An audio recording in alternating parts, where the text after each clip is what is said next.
देशी दारूचे दुकान ग्रामपंचायत हद्दीतून हटवण्याच्या मागणीसाठी नांदेडच्या बळीरामपूर येथील गावकऱ्यांनी रास्ता रोको आंदोलन केले आहे। मागील एका वर्षापासून गावातील देशी दारूचे दुकान हटवण्याची मागणी हे गावकरी करत आहेत। या देशी दारूच्या दुकानांमुळे गावातील तरुण पिढी व्यसनाधीन होत आहे। दारू पिऊन अनेक जण गुन्हेगारीकडे वळत असून अनेकांचे संसार रस्त्यावर आले आहेत। त्यामुळे गावातील देशी दारूंचे दुकान बळीरामपूर या गावातून इतर ठिकाणी हलविण्यात यावेत अशी गावकऱ्यांची मागणी आहे। परंतु राज्य उत्पादन शुल्क विभाग मात्र या गावकऱ्यांच्या मागणीकडे दुर्लक्ष करत असल्याचा आरोप गावकऱ्यांनी केलाय। दरम्यान नांदेड शहरालगत असलेल्या चंदा सिंग कॉर्नर या ठिकाणी गावकऱ्यांनी रास्ता रोको आंदोलन केले। या रास्ता रोको आंदोलनात गावकरी मोठ्या संख्येने सहभागी झाले होते। 1 एप्रिल 2025 देशी दारूसाठी दुकान स्थलांतरित करण्यासाठी रास्ता रोको आंदोलन केले आणि गावकऱ्यांनी भरपूर प्रतिसाद दिला।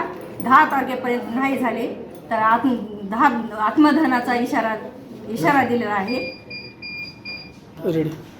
आज दिनांक 1 एप्रिल रोजी देशी दारू दुकान स्थलांतरित करण्यासंदर्भामध्ये प्रशासनाला आम्ही इशारा दिला होता।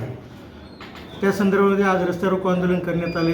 गावकऱ्यांच्या भरपूर प्रतिसादामुळे सदरील आंदोलन यशस्वी झालेलं आहे आणि राज्य उत्पादन शुल्कला वारंवार विनंती करून त्यांना ग्रामसभेचा मासिक सभेचा ठराव देऊन गेले। 1 वर्षापासून आम्ही लढा हा पुढे चालवत आहोत।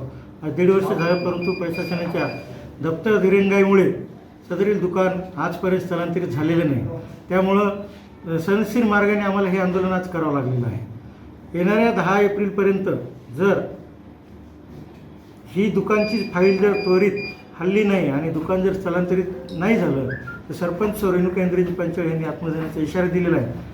त्यासोबतच गावकऱ्यांनी सुद्धा आज त्यांचं मन बनवलं आहे की सरपंचाच्या या निर्णयामध्ये गावकरीसुद्धा सहभागी होणार आहेत। त्यामुळं कोण कुठं आत्मदहन करेल हे आम्ही सांगू शकत नाही, परंतु प्रशासनाला आमची विनंती आहे ही टोकाची भूमिका आम्ही घेण्यापासून जर प्रवृत्त करायचं असेल तर त्यांनी त्वरित ते दुकान स्थलांतरित करावं एवढी आमची हात जोडून विनंती आहे। NTV news Marathi Nanded.